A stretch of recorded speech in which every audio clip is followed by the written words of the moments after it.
Welcome to Working for Women, the Independent Women's Forum podcast, where we are changing the conversation about women and public policy for the better. Hello, I'm Hadley Heath Manning, Director of Policy at Independent Women's Forum and your host for today's Working for Women podcast. I'm joined today by a very special guest, Sara Carter, who is an IWF visiting fellow. She's also a national security investigative reporter and a Fox News contributor. Sara has a fascinating story to tell. She has recently been embedded near the Guatemalan and Honduran borders among the migrant caravan that's currently headed towards the United States, doing reporting about this group. And we're just so thrilled to have Sara as a guest today to talk with her about her experience. So thanks, Sara, for joining our podcast. Thank you so much, Hadley. It's great to be with you. So first of all, just tell me, what was it like to be there? What did you see, and what do you think about this caravan that's headed towards the U.S.? I can only say that as a journalist, there's nothing like being in the situation, being able to get the information directly from the source of the story, which is what I do with almost every story I've been involved in, and particularly story that deals with immigration, migrants, national security issues. That's what I try to do. I was very fortunate that I was able to go to Guatemala as the second wave was preparing to enter the Guatemalan border from Honduras. I went to Guatemala. I met with high-level officials there, the head of intelligence, as well as Mario Duarte, who heads intelligence in Guatemala, as well as the President Jimmy Morales. I was able to interview him as well. And then I went with the Guatemalan Defense Forces. I left the airfield in Guatemala City to Chiquimula by helicopter, which was a fascinating way to see Guatemala from the air. It's quite a lush and beautiful country, volcanoes everywhere. It's really quite extraordinary. I described it as a bit like Jurassic Park as we're flying this old Huey over the skies of Guatemala, looking down at the terrain. And then we get to Chiquimula, which is a city in Guatemala that's right near the Honduran border. We land the helo there at not an airfield, but just kind of an open space in this older city. We land. There's about maybe 100 police officers, some military forces, Red Cross setup, Migracion, what they call their immigration facility right there in the middle of the town.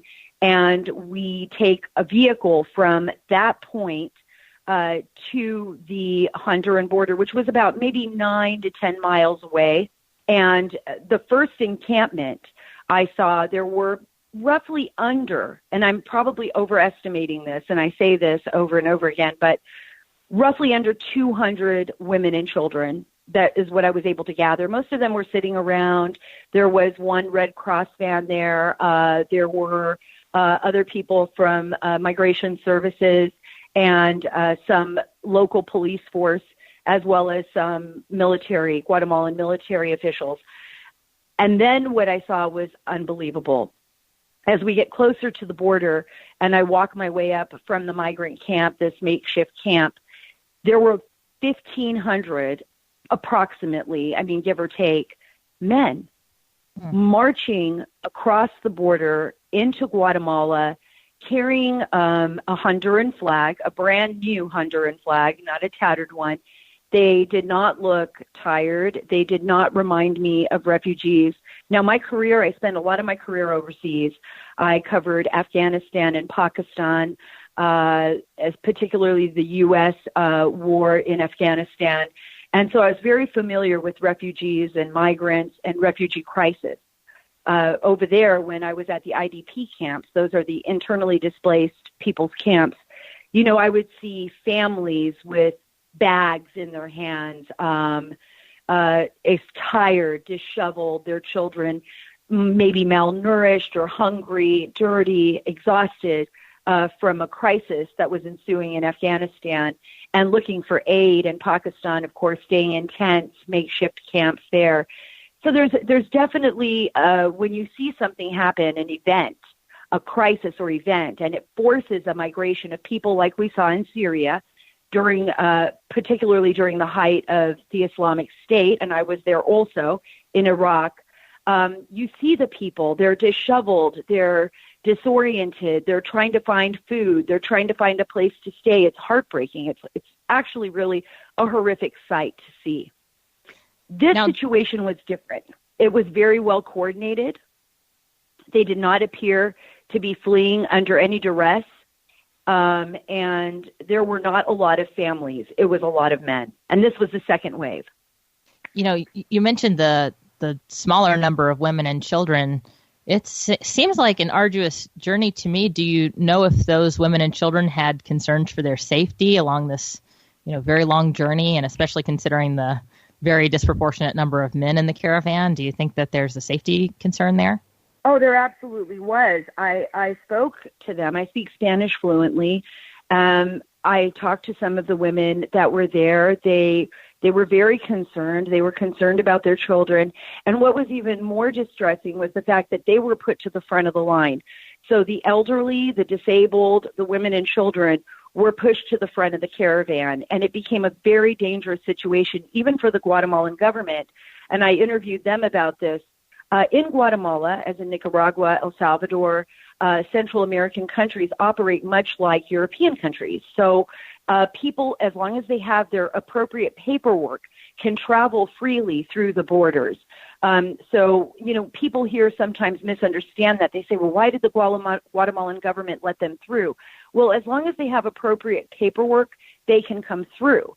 The problem was when they put all the women, and there were babies. You have to understand they're little young babies, 3 months old, 4 months old, 6 months old, a year old, in their mother's arms, and they're at the front of the line at a gate. And people, the men behind them, are now pushing against them. It becomes a very dangerous situation for the government because the first and foremost is ensuring the safety of the children and the women. So they were processing them as quickly as they could coming through the lines. Now, we saw in Mexico, when they pushed through the lines and they pushed people down and there was a stampede, that became a very big problem. It also was a problem in Guatemala, too.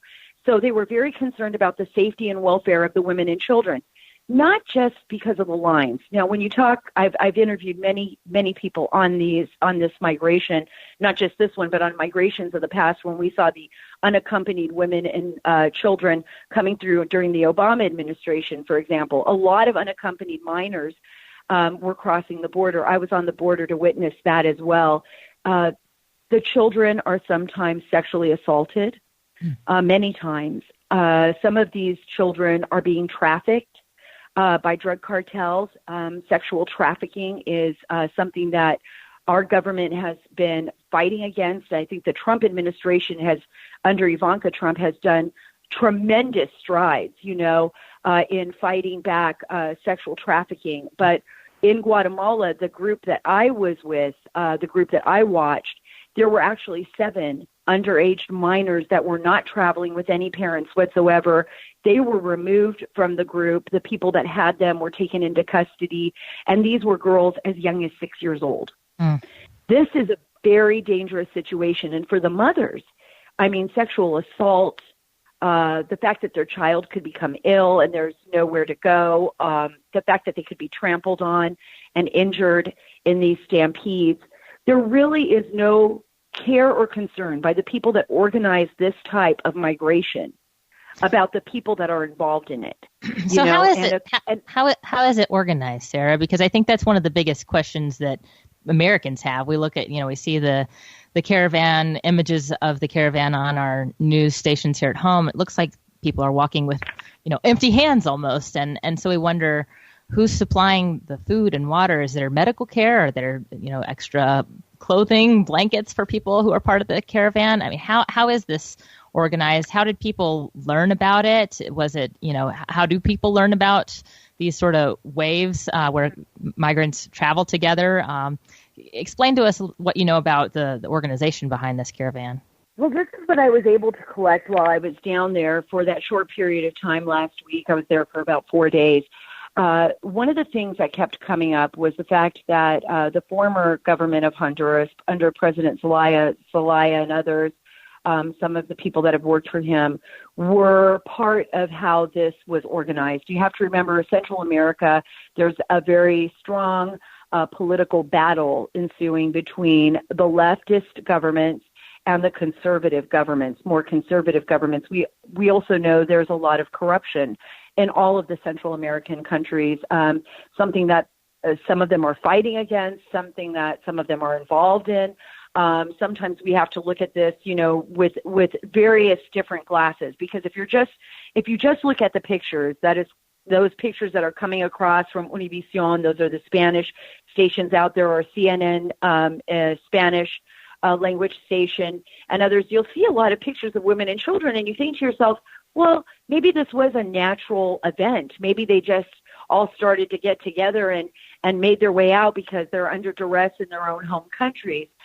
What I started to see was, and from the information I was gathering from the migrants, was that not only were they told in some of their villages, look, we're putting groups together, and apparently, according to the intelligence officials operating in Central America, this was coordinated, or at least the beginning of the coordination began with the leftist governments there that are fighting the conservative governments that are in place right now, putting these people together, and then slowly it builds steam, right? So you get a group of 100 or so people, then those people start talking to their friends and other villagers or work crews and saying, look, we're getting this group together. We're going to head to the United States. We're going to fight for our rights and as Central Americans to get jobs there. I mean, they get told lie after lie. They get promised things that aren't going to come true. I know a lot of the men that I interviewed, some of them were angry at Trump. We're going to tell Trump how we feel, and then we're going to get jobs. And I said, well, what makes you think that you're going to get jobs? Did somebody tell you this? Was there a reason for you to gather together?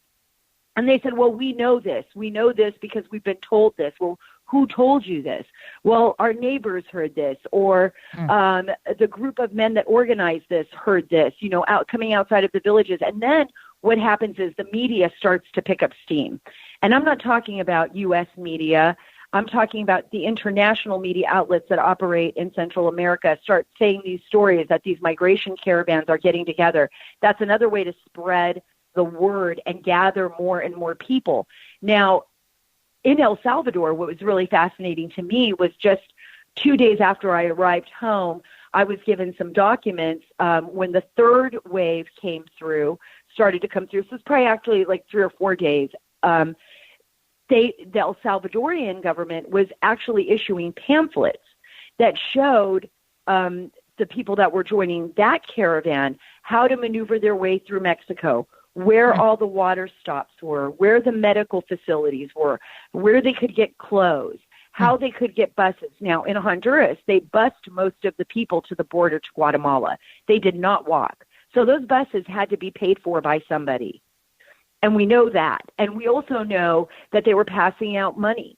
We also know that they were passing out supplies. Some of the guys that I saw carried the same backpacks, same hats, had clean clothes. And some of them were visibly gang members that belonged to MS-13. So I knew for certain there were some bad guys in this group. Wow. I couldn't gauge who everybody was, but that's what I gathered. There needs to be a very serious investigation into this. I know the Guatemalan government, President Morales told me that a priority for him is to ensure that there is an investigation and work cooperatively with the United States, because a lot of people's lives were endangered. And not only that, it also imbalances the economy in their countries. When you have so many people fleeing, there's a difficulty there in handling the jobs, the work that they were doing, also the precarious situation of trying to handle and the cost of handling this flow of migrants across, these multiple countries and going into Mexico. Well, Sarah, it's fascinating that people say we're going to the United States and we're going to get jobs. Do you think that people in the caravan are well informed about U.S. immigration law or what things they should say and do when they get to the border? Do they know that the U.S. military has been sent to secure our border? And what do they anticipate effectively from our immigration laws when they reach the U.S. border? This is what's so incredible, Hadley, is that they are They are taught what to say. Now, a lot of this will come from immigration lawyers that go down there and try to inform them of what they need to do, how to apply for asylum, how they're going to make a credible fear claim. So this is what happens. They basically get told you have to have a claim of credible fear. So people will say, and this was a big thing I remember during the big exodus during Obama administration, is that they would say, I'm a victim of domestic violence. My husband beats me up. If I go back home, he'll probably kill me and my children. Or I come from a village that's overrun by MS-13. I'm terrified for my life. It's always the same story, rehearsed over and over again. I can't economically survive. My family can't survive. But usually a credible fear claim has to be I'm a political dissident, or I have been someone's coming after me or my family, and our lives are being threatened. And so they're very well aware of what they need to say. Now, when the president talks about how these laws are so lackadaisical and how we've just let so many people in, he's 100% right. I have spoken to, I can't even tell you how many people in immigration and customs enforcement, Border Patrol agencies that hear these same stories again. Sometimes they even catch the person lying. For example, they'll have people that are claiming to be from India who say they're Christian, but that they're, or that they're Hindu and they're, in an area that's mostly Muslim and they're under duress.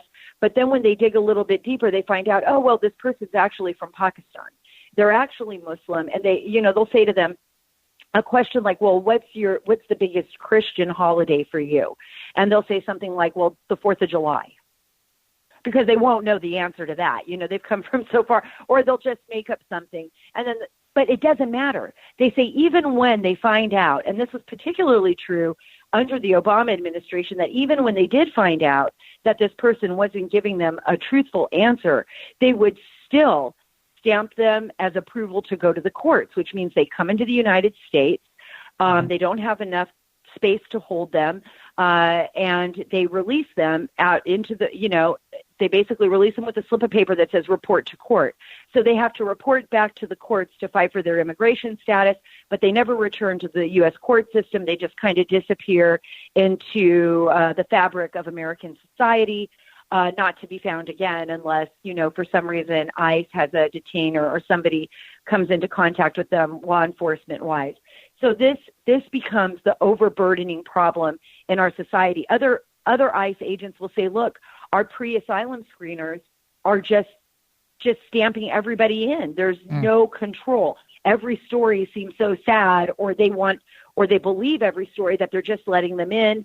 A lot of times it's because of the way an administration's run. Now, under the Trump administration, things have changed significantly, but because the laws aren't being followed by the book, and because there's so many loopholes, it's become a real big problem. Now, do they know that the troops are at the border? By that time, when I was there, that wasn't a question that I could ask them. Now I do know that they understand troops are heading to the border. I think that they know that a lot of them now realize that they had been lied to. They're demanding buses now in Mexico because the Mexican government isn't assisting them, I guess, getting to the border. So they're kind of demanding that they get assistance to get to the U.S. border. So it's a really precarious situation. You have thousands of people trying to make it into the country.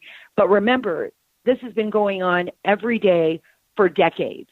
How many people are trying to get in here? We're just seeing, this flow because the news is focused on it. But every day we're dealing with people trying to enter the United States illegally. And it becomes a problem for our law enforcement officials who are really trying to focus in as well on who are the bad guys, what are the contraband that's coming in. So not only are we dealing with migrants, we're dealing with really bad players trying to smuggle people in either for human trafficking purposes or possibly even worse than that, national security implications, and contraband coming across our border. We really do not have the resources to handle all of this. So, Sarah, maybe this is a good last question. I just want to ask, because you mentioned so many important considerations, how do we as Americans, how do we frame this bottom line? I mean, there's a lot of Americans, I think, who are sympathetic to the people from around the world who want to come to the United States for security, for, economic reasons, to pursue the American dream, to be a part of a safe community. I'm an American. I love living here, but what do we think of? How do we think about this in those terms? Because of course our hearts go out to people who don't have the best of situations wherever they live, or if they're facing, legitimate security threats. But we also have to be concerned with our own public safety here. How do we frame this, and how do we balance those concerns as Americans? Well, two things. First, just let me say that sending the troops to the border isn't just about this flow of migration. It's sending a very direct message to the whole world. We are not going to take this anymore. Because remember, we are not going to be played by these other political systems that are in disarray in an effort to affect us. And we have to be very concerned about the fact that this happened just before the elections, the November 6th elections this year. There was a reason for that. Secondly, of course, we are a sovereign nation. We are a beacon of light for the rest of the world, an incredible nation where everywhere I've traveled in the world, whether it be Iraq, Afghanistan, Singapore, anywhere, people think of America, and should rightly so think of America, as a great beacon of hope for everyone else. So it's no wonder that so many people want to be a part of this great nation. But we also have to consider the lives of the people that are in these types of migrations. Their lives are in danger every single day. The children that try to escape or that are taken in these caravans, remember, drug cartels are operating all the transit routes into the United States. You do not go through Mexico and make it to the border without having to deal with the Mexican drug cartels, which are organizations unto themselves. Hundreds of billions of dollars these organizations make in moving contraband into the U.S., whether that's narcotics, heroin, fentanyl, child trafficking, trafficking of women into the U.S. This is a very dangerous situation. If people care about these migrants, if they care about the people that are there, they should understand that, and they should work with Congress, whatever. We need to enforce our rule of law. We need to be able to maintain our sovereignty and have a country that's worth coming to. Our borders are there for a reason. It means something. We have a balanced system here. And in an effort to try to mitigate this from happening in the future, what our government should be doing is holding accountable these governments, whether it's El Salvador, whether it's Honduras, Mexico, other countries around the world, that they provide the services that their people need in order to live a good and decent life.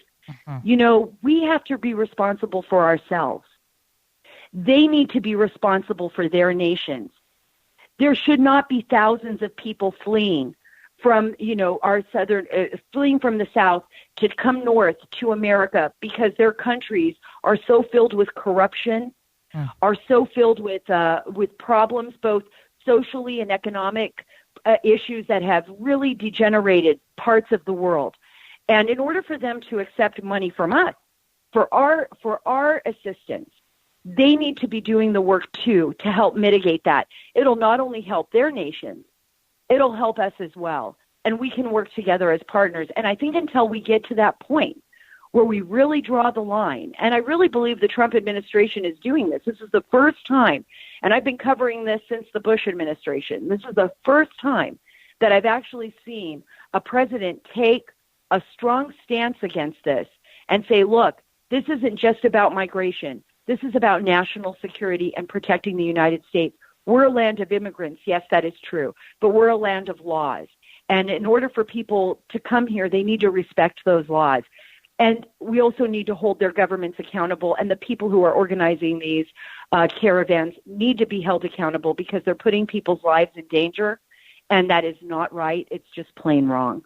Sara, that's a really powerful perspective, and especially considering you're firsthand experience with the Caravan, your years of experience covering national security issues. We really appreciate your time. I know I've learned a lot from this discussion. I hope our listeners have too.